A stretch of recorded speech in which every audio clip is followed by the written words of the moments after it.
it's like an abstract term to just make it sound nice. The other thing is by saying universe created itself. That's like a mother giving birth to herself. It doesn't make sense, you see. So if a mother can't give birth to herself, if chance, things don't just pop in and out of existence, and chance doesn't create things, has no consciousness, then chance can't be held responsible. And then when we look around us and we see anything that's of design, for example, when we're looking for alien life and we see pottery, if we went to Mars and we dug and we saw a vase underground, would we assume came by chance? I see your point in that one. But then, what would be the conclusion there? I would not, and here's why. Because on Earth, when I see pottery, I've seen people make pottery. Yes. I've seen the process of pottery being made. Yes. So when I see another pot, even on Mars, say just there by the ground, Yes. I'll assume a guy made the pot. Right, Yes. right.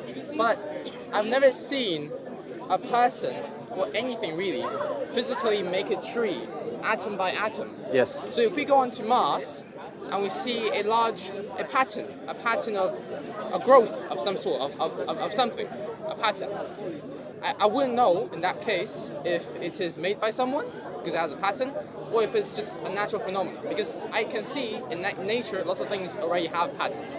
So then if that is the case, I can't tell. But if it's a pot, to answer your question, sir, I would say yes, something made that. Maybe not human beings, maybe Martians. It's some intelligence, yeah? So that's what we do in science. We have the inference to the best explanation. Science can't say anything technically for certain, yeah? Because even though you've said, oh, there are certain things that I've seen that happen now and that are taking place now, that doesn't mean that the same thing is going to happen tomorrow. That's an assumption of science. It's called the problem of induction. Yeah, that just because something's happened today, happened yesterday, to assume that it's going to happen tomorrow, it's not really grounded in evidence or scientific evidence. You're more than welcome to come back. But no, I'm saying that, but I understand that induction is not a good idea of looking down things logically. But I think that sometimes you have to rely upon induction either way. I could be wrong here, I don't know. Because I feel like without induction, I question so many things. Got you. I'm here right now. Yes. I assumed I'll need to eat and drink and breathe because I ate and drink and breathed a moment ago. Right. I might not be. I assume I'm a sane individual and I'm thinking.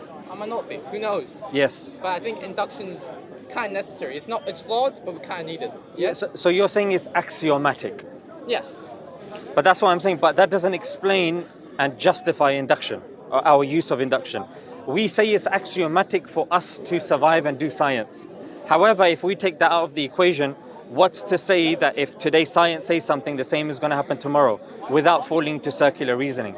You can't. You can't, yes. Yeah, so you have to take it on face value and say, okay, we accept that we can't necessarily explain this phenomena, but we need it. The same is that I'm saying for design as well. That if we have in our experience witnessed all sorts of design since the beginning of civilization, if our search for aliens depends on design, our discovery of previous civilizations when we're doing archaeology, when we find pots, relies upon design, then I'm saying, why are we then stopping this when it comes to design, when it comes to creation? You gave the frame of reference argument, which is that I've seen pottery being made and this and that, but then I can make the argument when it comes to evolution and Charles Darwin. Even Charles Darwin hadn't necessarily seen evolution. Charles Darwin made an inference based upon the data that he saw on the Galapagos Islands. He made an inference. Nobody saw that South America and Africa were once one, but because of the shape and inference, they believe it was once a continent and then it drifted apart, so they infer that that's the case. No one saw the Big Bang, there's no frame of reference for the Big Bang, but yet when we look at the evidence and we say, look, the majority of the evidence is pointing towards that, for example, redshift and the cosmic background radiation, these are two of the strongest evidences for the Big Bang. Therefore, the inference to the best explanation is there was a Big Bang.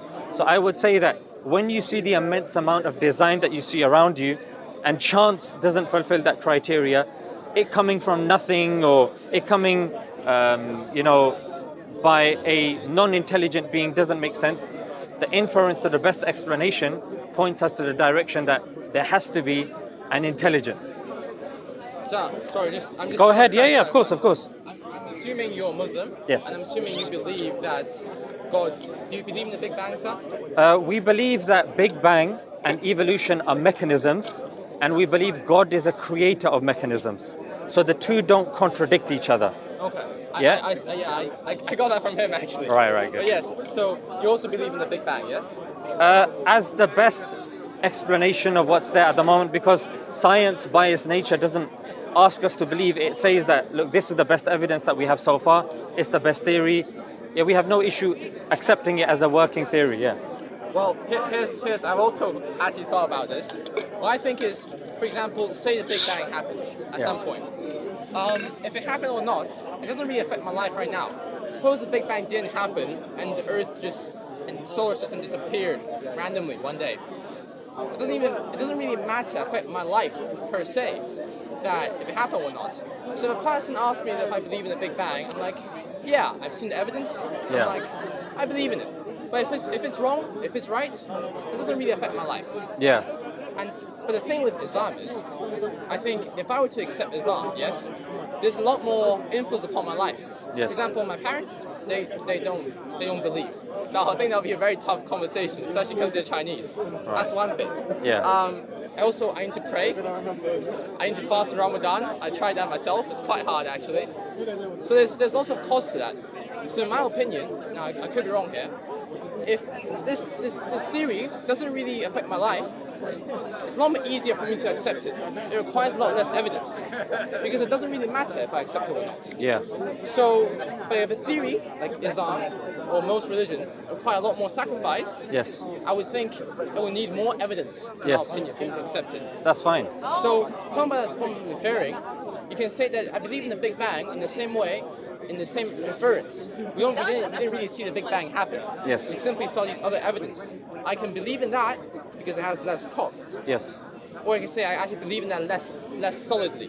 But in Islam, there's a much more higher cost. But you're conflating two things here, because when you're talking about the Big Bang is non-theological, and it doesn't ask or beg for your belief. True.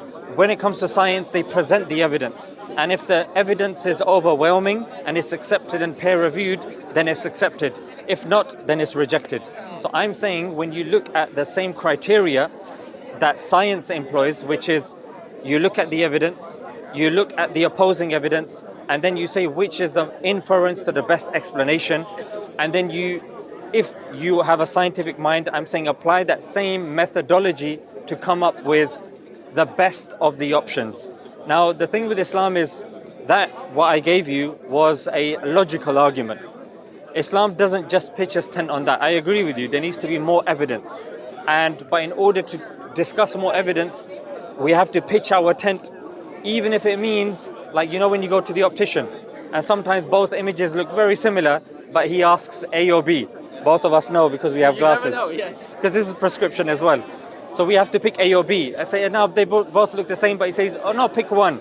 So I'm saying is that when we pitch our tent, we can scaffold the argument, and then we can see the immense amount of evidences. In fact, I would argue that Islam, compared to the other religions, gives a more convincing and easy to understand and numerous evidences than the other faiths. Head and shoulders above the rest. And I'll be able to hopefully prove that evidence that in this discussion. I'm glad to talk about that later. Yeah. So I initially speaking, what I'm saying is that when it comes to Big Bang, we have a certain criteria.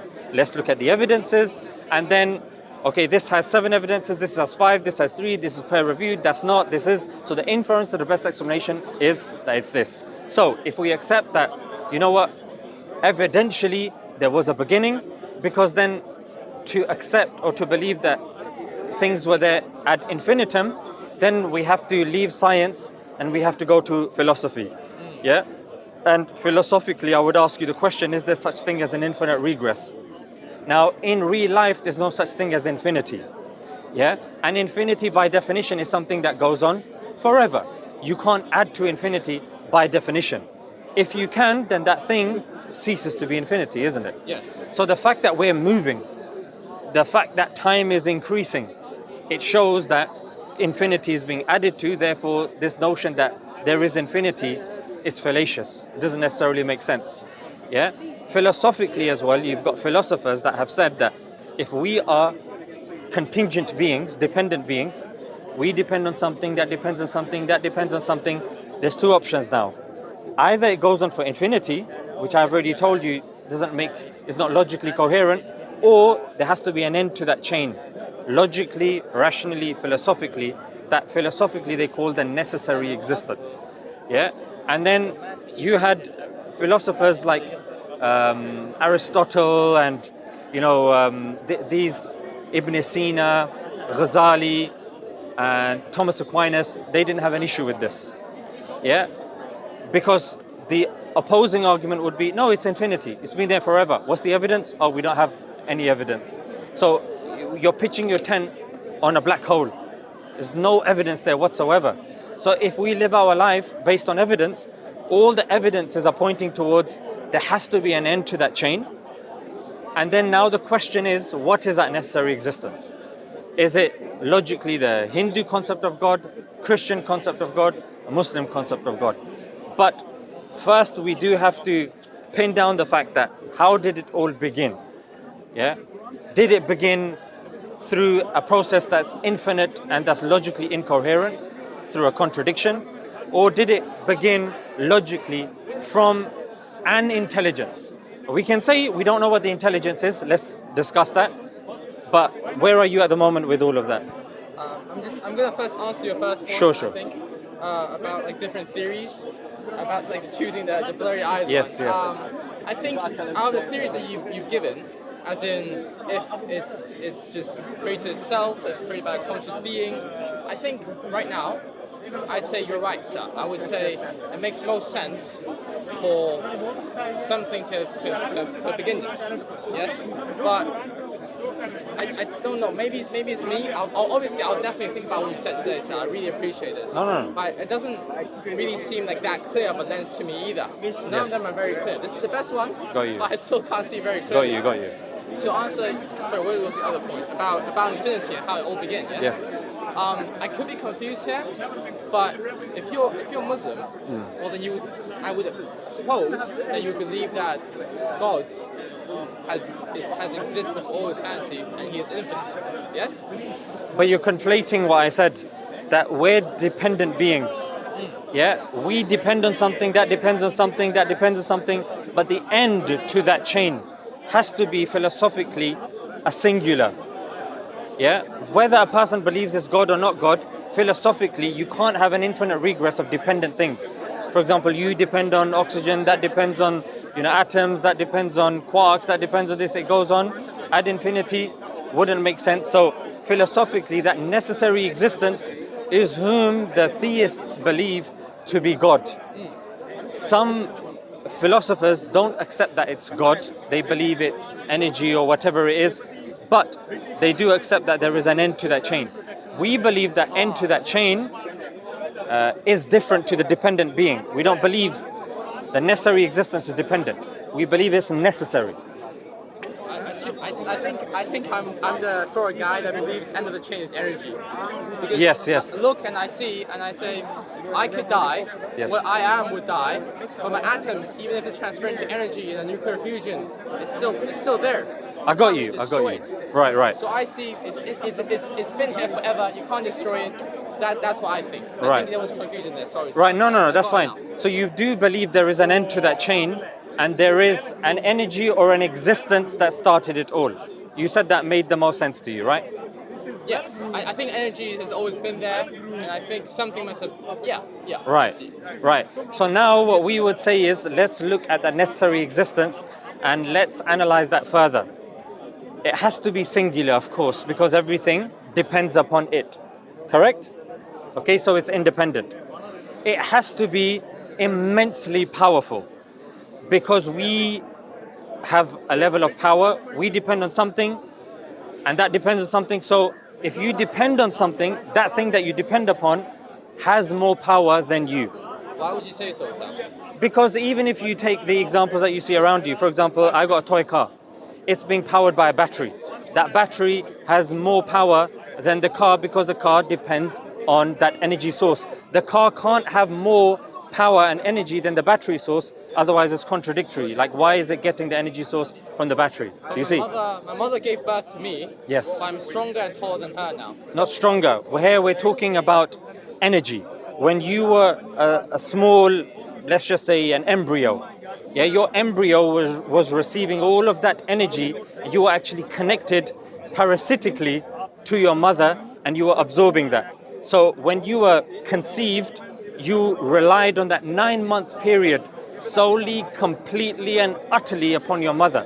I would even argue for about 4 years afterwards as well to communicate, so you were very much dependent.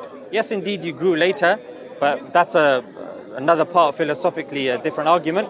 But to say that, you had more energy at that crucial time than your mother doesn't make sense. Yeah, yeah, and even, for example, a car, you're putting petrol in it. That petrol, of course, has more potential than the car. Yeah, the car is dependent upon the petrol. So this is the nature of power. So if everything depends on this necessary existence, then surely the necessary existence has to be immeasurably powerful. Make sense? Yes. Okay. Got that bit. Thank you. Good, fine. And also, the third thing I would say is that necessary existence has to have will.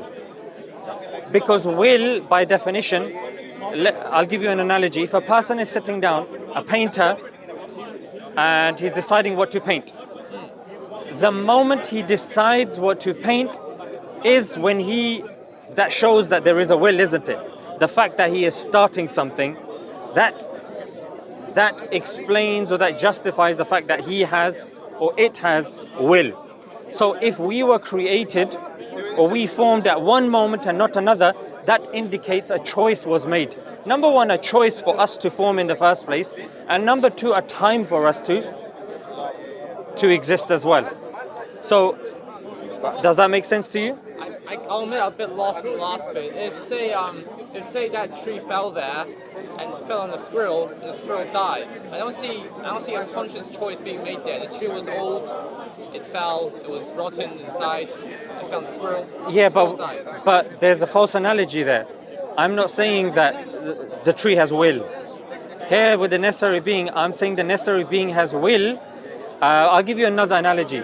If, for example, there are loads of colors here, yeah, you got blues and whites, and you've got circles, squares, triangles, and if you see a structure that's blue, white, there is a conscious decision that's been made of blue. Blue has been selected, white has been selected, the shape has been selected.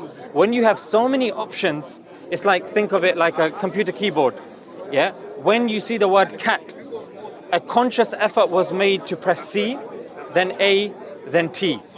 So that indicates that whoever pressed that has will. Go ahead. Are you referring to the fine-tuning argument? Not necessarily, no. Oh, okay. Because I've heard about that, and I think it's kind of a little there's a resemblance there. What I think is, if I see a person write cat, yes, on a keyboard, I would think a person wrote that because a will, or someone has a will. Because at that moment, when the guy typed C, he could have also typed E, he could have typed F, he could have closed his computer. Yes. But in our world, we haven't seen an alternative where that could happen. We haven't seen an alternative where he could have typed F instead. We just know that C has been written. How do we know the guy has a will? We need to go back to the philosophical definition of a dependent existence. The dependent existence philosophically means that it can be any other way. It can cease to exist. And there's a third criteria. It can be any other way, can cease to exist. And it's composed of parts. Yeah. So what we say with regards to us is we are composed of parts. And those parts could have been rearranged in a different way. When you look at Earth and so many dependent existences, they could have been assembled in a different way. The fact that you have different options of assembly and only one form of assembly was selected indicates logically that there was a will in place, especially when we're also talking about objective design as well. For example, symmetrical faces, Fibonacci spiral, the golden ratio. I mean, you probably heard, even on the face as well.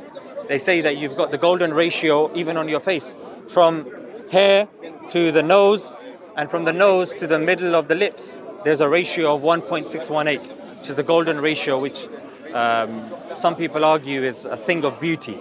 It's used even in the Apple logo. It's even used, some say, by Leonardo da Vinci in the Vitruvian Man. She's the man that's, yeah. So there is such thing as objective design. So when we're bearing all of that in mind, and we're seeing that you have objective design, you have options, that indicates that, logically speaking, it wasn't chaotic. Because if it was chaotic, it wouldn't be design. There would be chaos. Yeah? But chaos could turn, for example, using a cancer example you've said before. Yes. If I have mutated cells, well, yes, there's probably cancer. I'll probably have to get rid of it.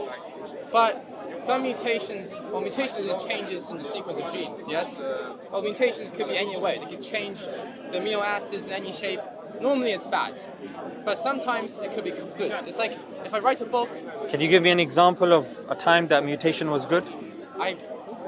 I'll think of one. Well, I think from my beliefs, in the beginning, things didn't really have, the cell doesn't really have organelles in it.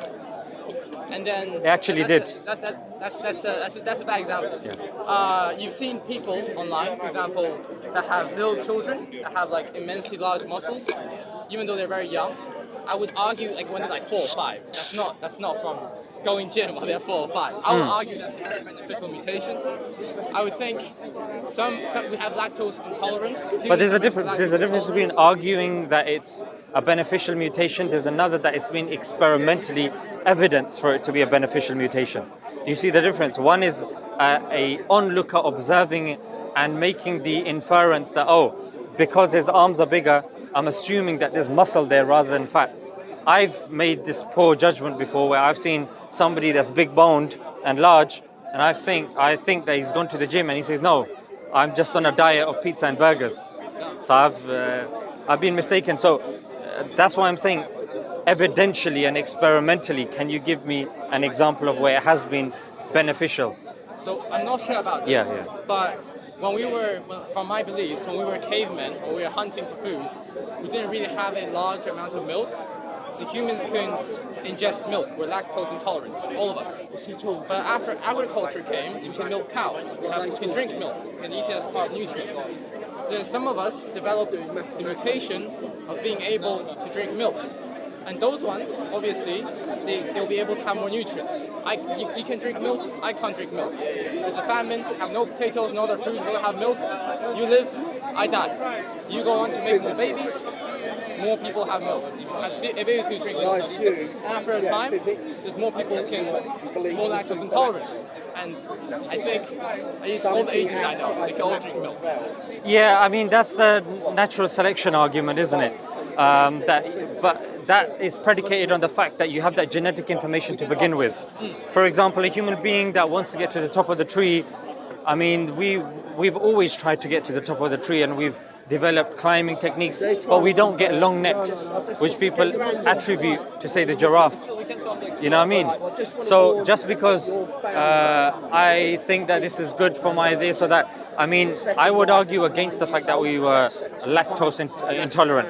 I haven't come across that evidence before. Reason being, because if that was the case initially speaking, our mothers hormonally lactate and they give us milk to begin with, and we actually can't survive on meat and vegetation initially because we don't have those enzymes to begin with. It's only when we surpass, say, the first year, only then can, our body starts developing and we start growing, our mind starts developing, the brain starts developing, and then we can I wouldn't necessarily say that's to do with natural selection. It's in certain places where there might be less milk, maybe because you're in the desert or something like that. Maybe people have adapted to certain things. But to say that, no, we were lactose intolerant before as a blanket term, I haven't come across that evidence. Maybe you can point me in the right direction for that. I think about I'm studying for natural sciences. Right. So I think I do know just a little bit more than the average person in this area. But I think I can come up with some examples. For example, the human beings, I'm not sure if you believe it. The lack of intolerance, to be honest, we can't really judge. When I see evidence, I mean like, can you give me some evidence from something peer-reviewed, like Nature or Science? So the human beings. When I say Nature, I mean the Nature Journal and the Science Journal, just to be clear. Well, I'm going down the evolution. I'm not. Sure. No, go ahead. I just thought I'd say it, just in case you built a point, and then I said, no, I meant this, and then it's like a headache for you. I'll try. Sure. Thank you for your time, sir. Either way. So when we were Neanderthals, can't speak English. Even before then, our spines were a lot more curved. They were like monkeys. We don't stand up straight. But after a while, our spines straighten up, and now we can stand taller than monkeys. And the reason behind that is from what I've learned through Wikipedia, is when standing among tall grass, we can stand up straight, we can see prey, we can see predator. It's a better odds of survival. Is that not? And you can see through fossils of dead human beings that the bone structure have changed throughout the years from like this to straightening up. Yeah, the shoulders. that again relies on inference. That's called homology. Yeah, that just because there are certain patterns or there are certain fossils that we found, we don't make the claim that we found all the fossils, and then we order them based upon carbon dating. We assume that process is correct, and we assume based upon the tree of life form of evolution, because there's other forms of evolution like Neo-Lamarckian evolution and many others. If we assume the Darwinian evolution, then we're saying, and we're trying to kind of superimpose it here by saying, look, this happened. So again, what we're doing is we're giving chance agency. This is the point that I wanted to get back to. That, okay, because this is good for our existence, who cares? It's chance. It's unconscious, unguided, materialistic, mindless atoms whizzing about. Why are suddenly they caring about, what's good for us? And, why is any order taking place at all? If a person's saying, no, this is millions of years of atoms just hitting each other. That's me. Yeah, That's me. But then I would say, my friend, that how can you even trust your brain? Because if your brain is unconscious, unguided, mindless, materialistic atoms, why are we taking our brain seriously? We don't know, sir. We don't know. Do you see? But it's the same as induction. We have to take it seriously, even though we don't know. But if we don't, we go insane. I have to take it seriously as a cop-out. That just means that if I don't take this seriously, it just wipes out the rest of the science. I don't care. If you don't take your brain seriously, if you don't think you're conscious, I no, think that would cause... You're saying induction, yeah? No, we have to rely upon induction. Therefore, all of the hard work that we've done in science will be discarded. And because science experientially is accepted, therefore, we have to take it. I would say the same with regards to God. I would use the same experimentation or the same terminology that you say as well. We have to axiomatically accept that there is a God. Otherwise, life becomes meaningless. There's actually no morality, because you speak to any atheist, they're not going to use science to tell you if something is good or bad, because science doesn't claim to answer morality. And that's why we have, not to kind of hate on certain countries, but they claim that North Korea, the leader of North Korea is an atheist.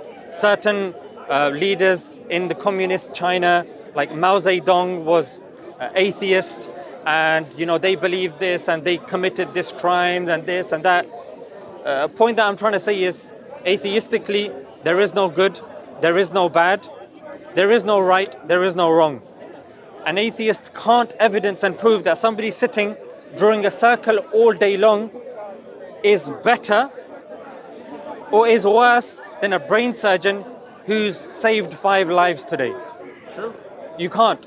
And because of that, I would argue that life becomes chaotic, and we need objective morality, number one. Number two, even if we look at peer-reviewed evidence, like Justin Barrett of Oxford University, he did a study looking at 20 countries and looking at 40 studies over 3 years, and he concluded that humans are predisposed to believing in a God. I think I agree with that to some extent. Yeah, and Olivera Petrovich also said that children as young as 7 believe in God. Yeah, so this is something that's innate within us. Sorry, that's a wasp. So it's innate within us. So whether we look at morality, whether we look at even innate biology, because innate biology comes from obviously science, yeah, and then we look at, for example, scripture. What would be your criteria for you to accept that a scripture is from God? My criteria. Your criteria. That's a very good question, sir. You can take as long as you need. I'm not going to rush you. Thank you. I don't really know, and I would like to explain why, if you're willing to hear. Because when I began to start talking with him, who gave me lots of information, I would think, well, a good scripture, it could present supernatural evidence that cannot be, at least from my perspective, seen from human beings. That sort of thing. See, like supernatural things, like prophecies, or like, say, the Quran. Like, there's been. No one has yet wrote another line or chapter similar to the Quran, yes? That's what I would think. But then I realized that other religions, other scriptures argue to have similar properties, or other seemingly supernatural properties, and they contradict each other. Christians say Jesus is the Son of God, Muslims don't. So from my perspective, logically, one of them has to be right. But believers of both claim that both have those properties. And I look on the web, and I'm like, they are kind of right. They have to have a reason behind what they say before they say something. Let me just pause you there, yeah? So I don't really have a. That's fine. There's two things here. One is a criteria, subjective criteria that you have of books. That's separate to the fact that you're jumping the gun and assuming that criteria is gonna. Actually, you didn't. Kind of. You said that the criteria that you'd thought of, you assumed that the other religions claimed that as well. Let's break that down slightly. Yeah. One of the criteria is the Quran's challenge that you posited. Your friend probably told you is produce another verse like it. Yeah.